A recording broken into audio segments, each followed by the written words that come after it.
The IRC and the 1999 National Electrical Code, or NEC, consider dishwashers and garbage disposals to be motor-operated equipment. In the International Residential Code, specifically Section R301.4b2, motor-operated equipment is defined as appliances that are powered by an electric motor. The NEC, in Section 430.3a, defines motor-operated equipment as equipment which is driven by an electric motor. Since dishwashers and garbage disposals are both powered by electric motors, they fall under the category of motor-operated equipment according to both the IRC and the 1999 NEC. For motor-operated equipment, the NEC mandates a specific calculation for the branch circuit load. This calculation involves multiplying the motor nameplate amperage by 125%. This 125% factor is essential to accommodate the starting surge current of the motor. As an example, if a dishwasher has a motor nameplate amperage of 10 amps, the branch circuit load calculation would be 10 amps multiplied by 125%, which equals 12.5 amps. Therefore, based on the IRC and the 1999 NEC, household dishwashers and garbage disposals are considered motor-operated equipment, necessitating a specific load calculation for the branch circuit powering these appliances. To further elaborate on the implications of classifying dishwashers and garbage disposals as motor-operated equipment, it's important to delve into the details of the load calculation and the relevant code requirements. Firstly, understanding the concept of motor starting surge current is crucial. When an electric motor starts, it draws a significantly higher current compared to its normal operating current. This surge is temporary but can be several times the rated current. This is why the NEC requires the 125% multiplier, ensuring that the branch circuit has sufficient capacity to handle this inrush current without causing overloads or tripping circuit breakers. Secondly, let's consider the specific requirements for branch circuits supplying motor-operated equipment. The NEC provides detailed guidelines on conductor sizing, overcurrent protection, and other aspects to ensure safe and reliable operation. For instance, the conductor ampacity must be sufficient to carry the calculated load, taking into account the 125% factor for the motor's nameplate amperage. Additionally, the overcurrent protection device, such as a circuit breaker or fuse, must be sized appropriately to protect the circuit from overloads and short circuits while also allowing for the motor's starting current. Thirdly, it's worth noting that the 1999 NEC might have undergone revisions in subsequent editions. While the fundamental principle of considering dishwashers and garbage disposals as motor-operated equipment likely remains consistent, the specific code references and requirements could have been updated. Therefore, it's always recommended to consult the latest edition of the NEC and any applicable local codes to ensure compliance with the most current regulations. Furthermore, it's important to consider other factors that may influence the branch circuit load calculation. For example, if the dishwasher or garbage disposal is part of a multi-appliance circuit, the load calculation must take into account the combined load of all appliances on the circuit.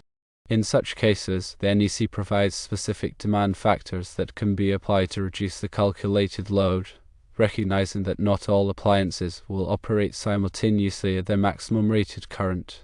Also, it's essential to ensure that the branch circuit is properly grounded and that all wiring connections are made correctly. Grounding provides a low impedance path for fault current, helping to protect against electrical shock hazards. Proper wiring connections are crucial to prevent overheating, arcing, and other potential safety issues. In addition to the NEC requirements, local codes and regulations may impose additional requirements or restrictions on the installation of dishwashers and garbage disposals. These local codes may address issues such as plumbing connections, drain lines, and ventilation requirements. Therefore, it's essential to consult with local authorities and obtain any necessary permits before installing or modifying electrical circuits for these appliances. Finally, it's always recommended to hire a qualified electrician to perform any electrical work, especially when dealing with branch circuit installations and load calculations. A qualified electrician has the knowledge, skills, and experience to ensure that the work is performed safely and in compliance with all applicable codes and regulations. They can also provide valuable advice on selecting the appropriate wiring, overcurrent protection devices, and other components to ensure a reliable and safe installation. Let's talk more in depth about the NEC, or National Electrical Code, the cornerstone of electrical safety in the United States. It's a comprehensive set of standards published by the National Fire Protection Association, or NFPA, that dictates how electrical systems should be designed, installed, and maintained.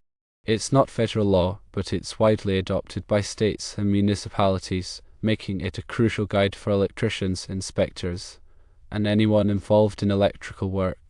The NEC is updated every 3 years to keep pace with technological advancements and emerging safety concerns.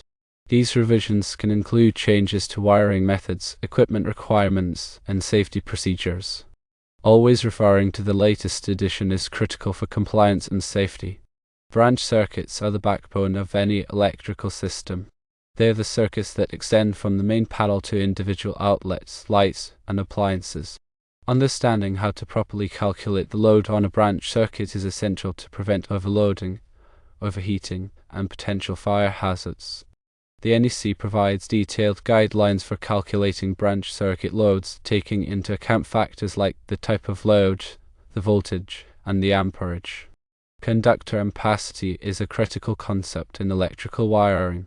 It refers to the maximum amount of current, measured in amps, that a conductor can safely carry without exceeding its temperature rating.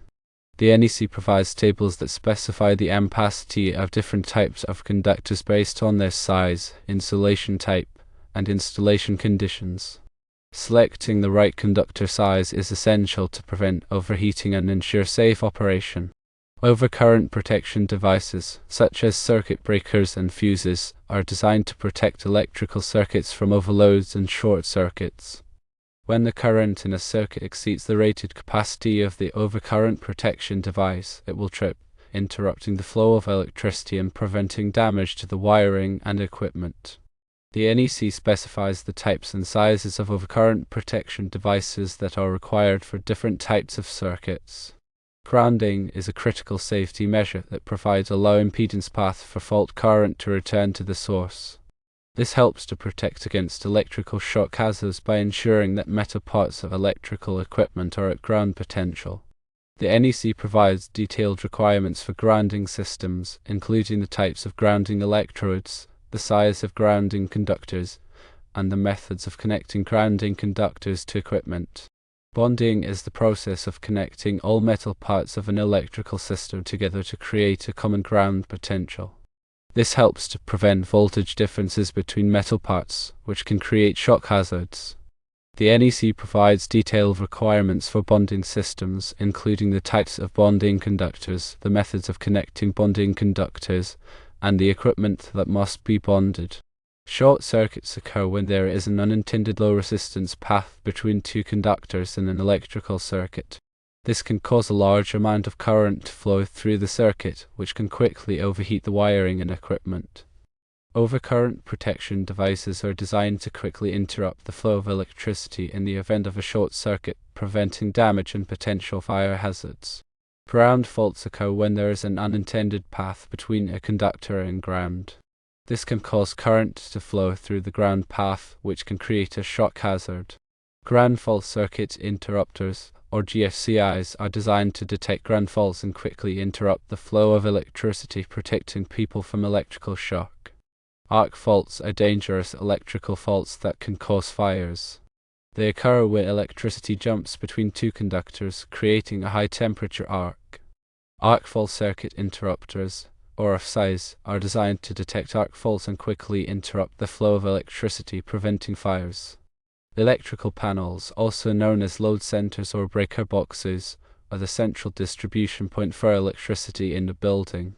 They contain circuit breakers that protect individual branch circuits from overloads and short circuits. Electrical panels must be properly sized to accommodate the total load of the building, and they must be installed in accordance with the NEC. Electrical boxes are enclosures that protect wiring connections and provide a safe mounting point for electrical devices such as outlets and switches. Electrical boxes must be properly sized to accommodate the wiring and devices, and they must be installed in accordance with the NEC.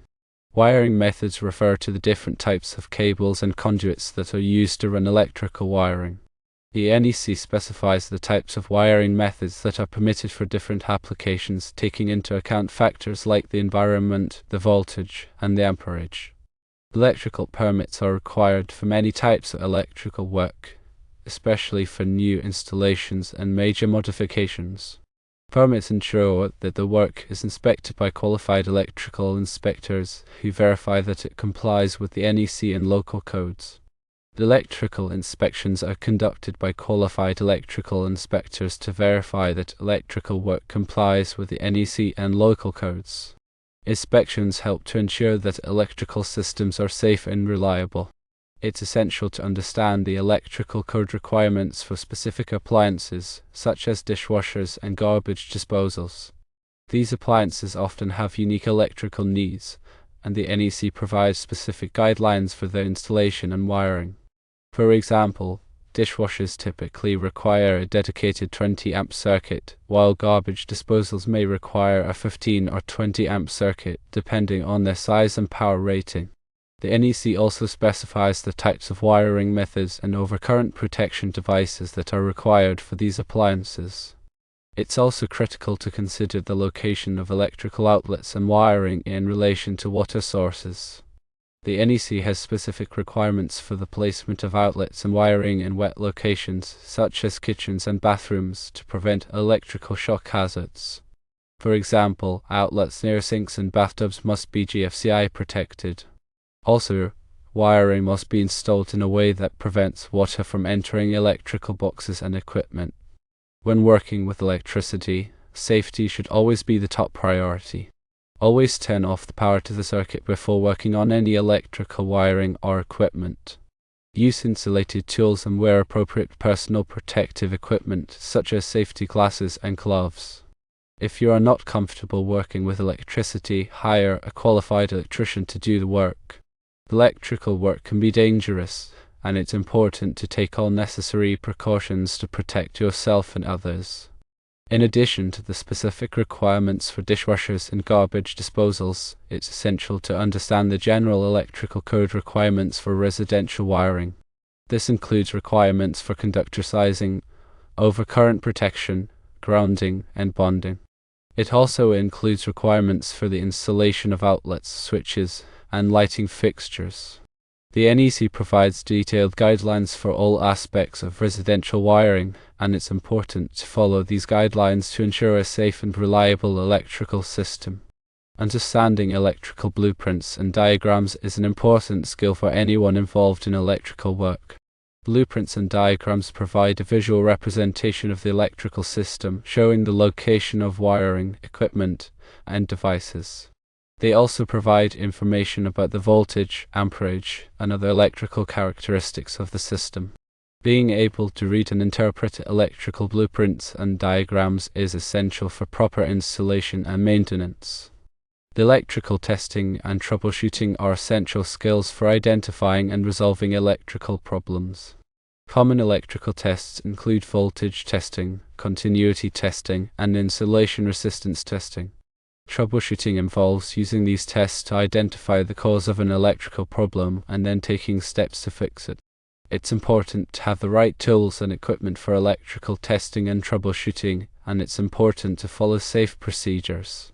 When dealing with older electrical systems, it's important to be aware of potential safety hazards. Older wiring may be damaged or deteriorated, and it may not meet current safety standards. It's also important to be aware of the presence of asbestos or lead paint, which may be hazardous if disturbed. If you are working on an older electrical system, it's important to take extra precautions to protect yourself and others. Proper labeling of electrical panels and circuits is essential for safety and convenience.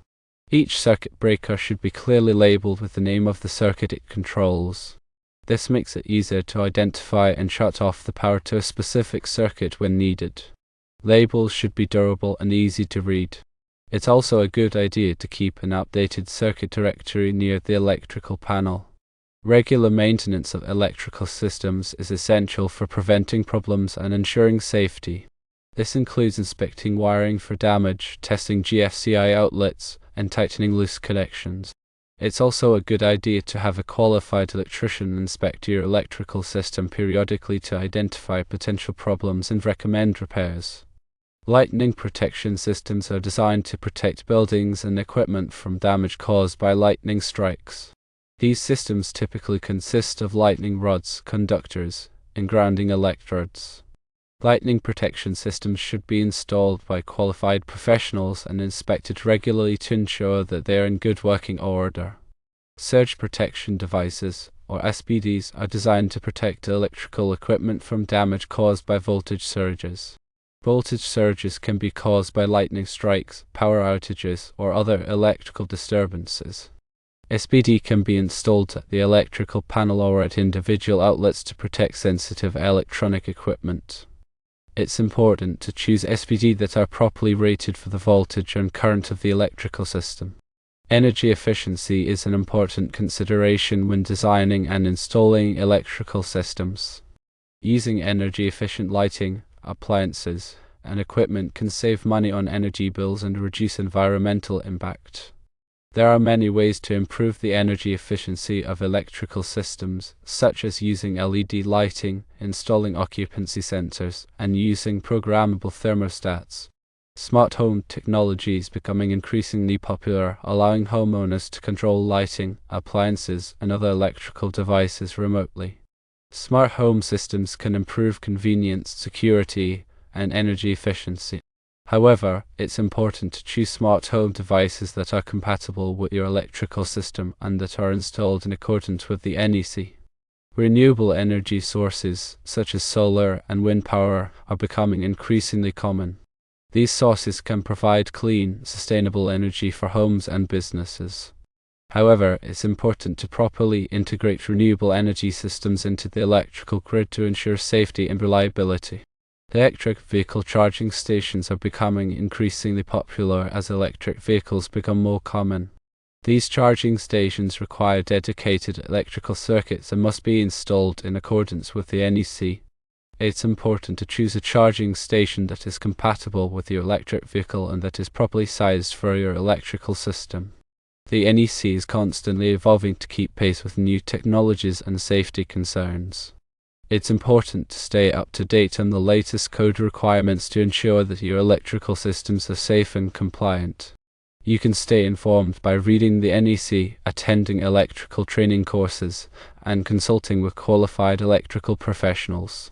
Working with electricity can be dangerous, and it's important to take all necessary precautions to protect yourself and others. Always turn off the power to the circuit before working on any electrical wiring or equipment. Use insulated tools and wear appropriate personal protective equipment. If you are not comfortable working with electricity, hire a qualified electrician to do the work. A qualified electrician has the knowledge, skills, and experience to ensure that electrical work is performed safely and in compliance with all applicable codes and regulations. They can also provide valuable advice on selecting the appropriate wiring, overcurrent protection devices, and other components to ensure a reliable and safe installation. The NEC is not just a set of rules, it's a comprehensive guide to electrical safety that is designed to protect people and property from electrical hazards. By understanding and following the NEC, you can help to ensure that your electrical systems are safe, reliable, and efficient. Remember that electrical codes and regulations are subject to change, so it's essential to stay informed about the latest requirements. Consult with qualified professionals and local authorities to ensure compliance with all applicable codes and regulations. The information provided here is intended for educational purposes only and should not be considered a substitute for professional electrical advice. Always consult with a qualified electrician before performing any electrical work.